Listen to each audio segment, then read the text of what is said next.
Donc, suite de la correction de l'activité 2, donc sur les métadonnées et les formats de fichiers de photos numériques. Donc, nous avons traité dans la vidéo précédente donc le premier paragraphe sur les métadonnées. Nous allons maintenant donc corriger le second paragraphe donc sur les différents formats donc d'images numériques. Donc tout d'abord, on va définir donc la profondeur de couleur. Donc c'est le nombre de bits par pixel, donc en abrégé BPP. Donc plus cette valeur est importante, donc plus on va avoir de nuances de couleur possibles. En contrepartie, donc plus l'image sera volumineuse à stocker. Donc plus la taille du fichier sera importante. Donc vous avez une illustration donc de l'influence donc de la profondeur de couleur sur une image. Ouais, donc on a la même image, donc codée avec différentes profondeurs de couleur. Donc première image donc codée sur une profondeur de couleur de 1 bit par pixel. Donc on a un bit, donc on a deux valeurs possibles, donc soit 0 soit 1, deux valeurs binaires. Donc on va avoir uniquement donc pour chaque pixel donc deux couleurs possibles, donc soit le noir, soit le blanc. Donc on s'aperçoit que c'est assez limité au niveau image. On passe à 8 bits par pixel. Donc je préférais un octet par pixel. Donc si on a 8 bits, donc on a deux exposants 8 valeurs possibles, donc 256 valeurs possibles. Si l'image est en noir et blanc, donc on va avoir 256 donc niveau de gris. Donc vous avez un aperçu, donc ça va donner ce genre d'image. Toujours sur une profondeur de couleur de 8 bits par pixel, donc cette fois-ci en couleur. Donc on a toujours donc 256 niveaux de couleur, cette fois-ci, et non plus de gris. Ouais, donc on s'aperçoit qu'on a une image là avec une netteté qui est pas terrible, qui est pas très précise.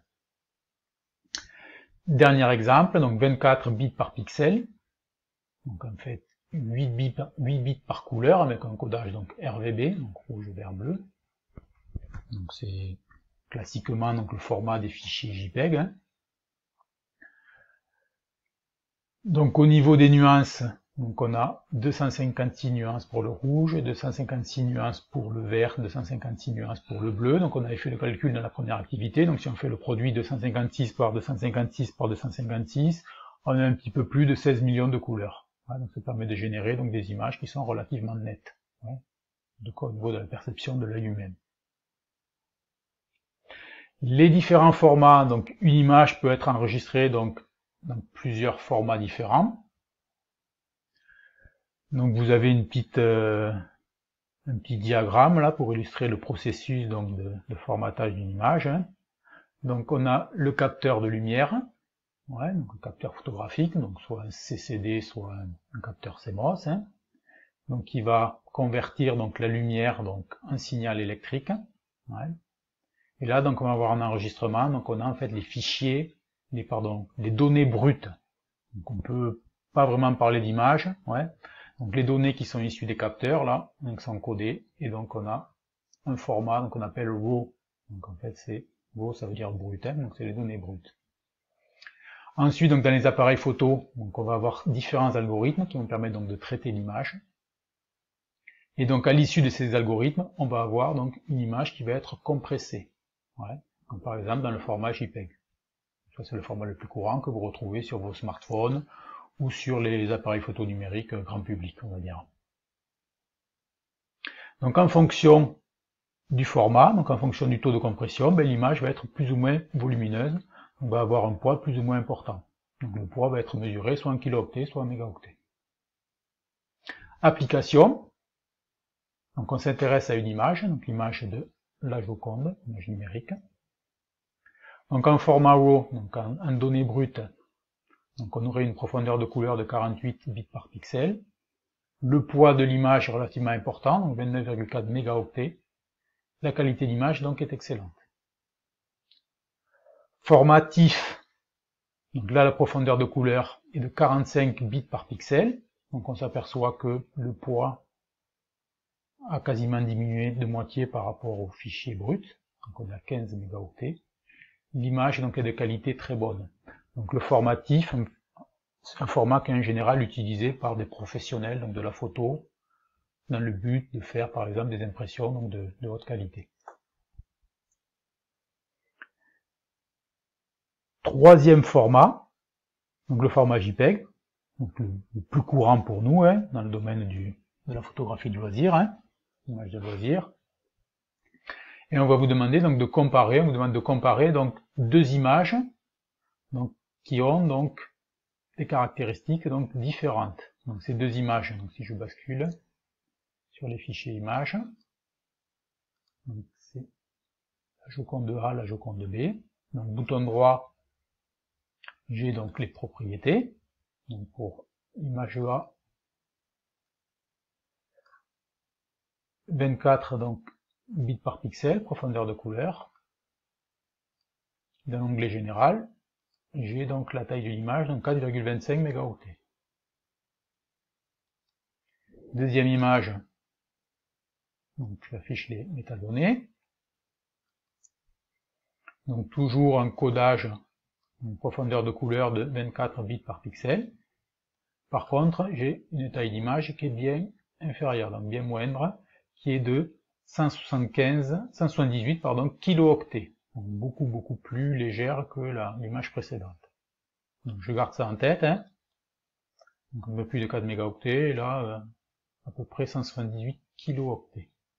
Donc si je regarde, si j'observe ces images de près, donc je vais les ouvrir, je clique deux fois dessus, et je vais zoomer par exemple sur la partie haute de l'image.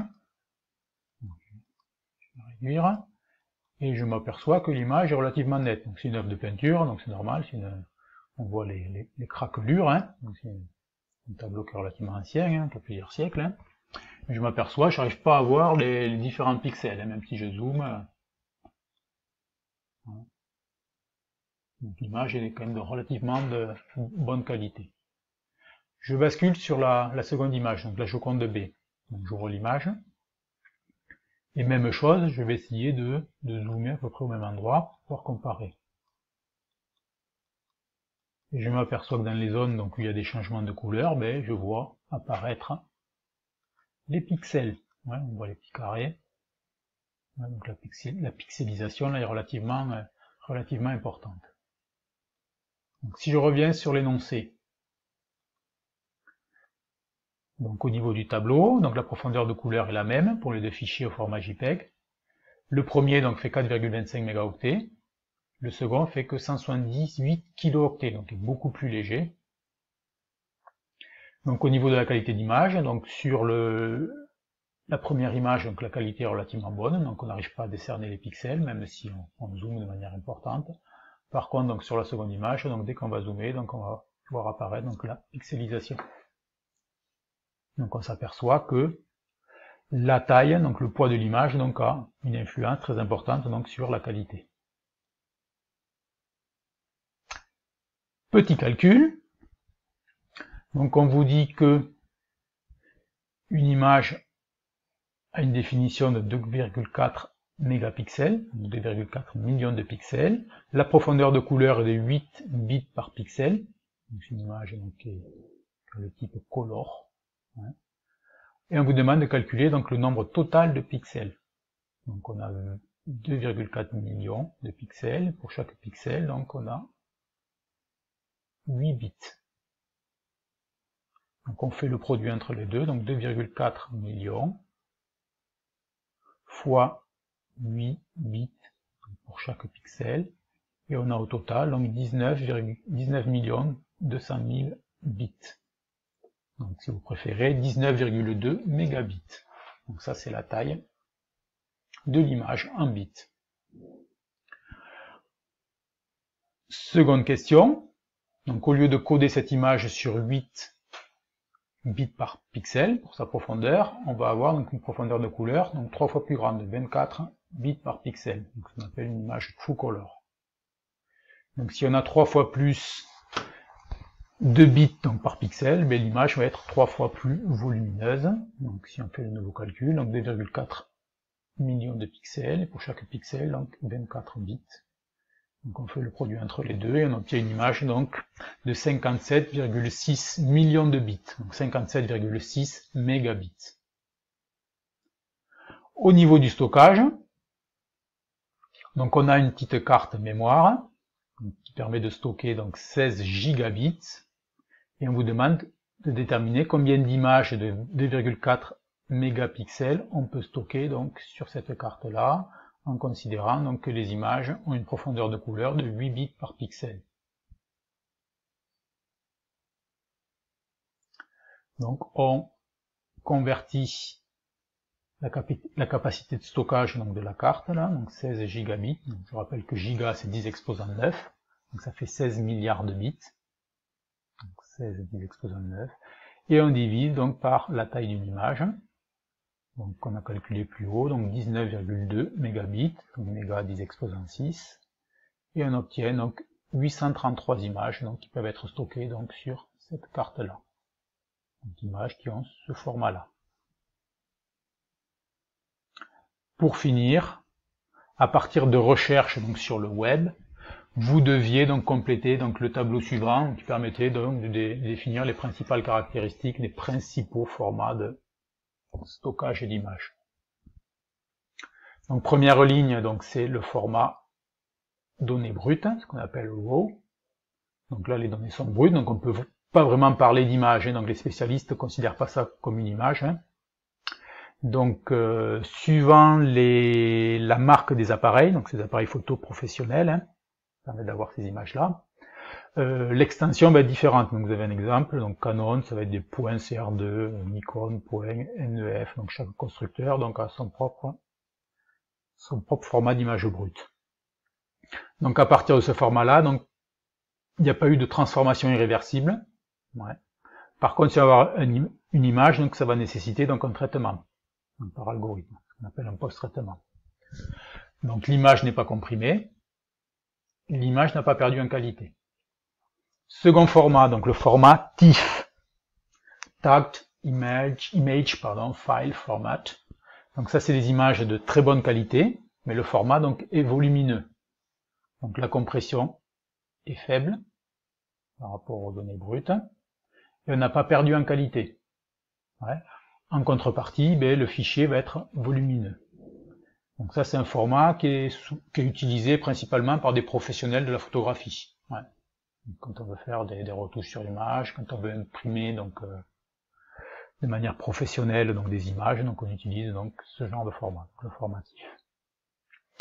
Troisième type de format, donc le format JPEG, Joint Photographic Expert Group. Donc ça c'est le format qui est très utilisé notamment sur l'internet, qui est très utilisé donc au niveau des appareils photo, que ce soit des smartphones ou des petits appareils photo en public. Donc l'image donc est compressée, donc il y a un taux de compression, et on perd en qualité, donc suivant le taux de compression, hein, donc plus l'image va être comprimée, plus on va perdre en qualité. Ce qu'on a vu sur précédemment, donc les deux images de la Joconde. Ouais. Donc on a deux mêmes images avec deux taux de compression différents, donc avec deux tailles de fichiers donc qui sont différentes. Donc ce genre de format donc est très utilisé donc sur l'internet, ouais, et pour tout ce qui est publication de photos, stockage de photos, etc. Donc c'est un bon compromis entre la qualité de la photo donc et la taille des fichiers. Dernier format, donc le format DNG, donc Portable Network Graphics. Donc ça c'est le format qui va, je pense, dans le futur donc remplacer le format JPEG. Donc là les images sont de qualité, donc elles sont comprimées mais en gardant donc une qualité donc excellente. Ouais. Donc c'est le futur standard donc de l'internet, donc ça c'est un format qui se prête bien à tout ce qui est graphique, logo, capture d'écran. Ouais, donc si vous faites une capture d'écran, hein, vous pouvez choisir donc le format de votre capture d'écran, et donc ce format la PNG donc va permettre donc ensuite sur la capture d'écran de faire du traitement sur l'image, zoomer, dézoomer, ouais, modifier l'image. Donc ce format là s'y prête très bien. Voilà donc sur les formats de fichiers, et voilà donc on a terminé également avec la correction donc de cette seconde activité.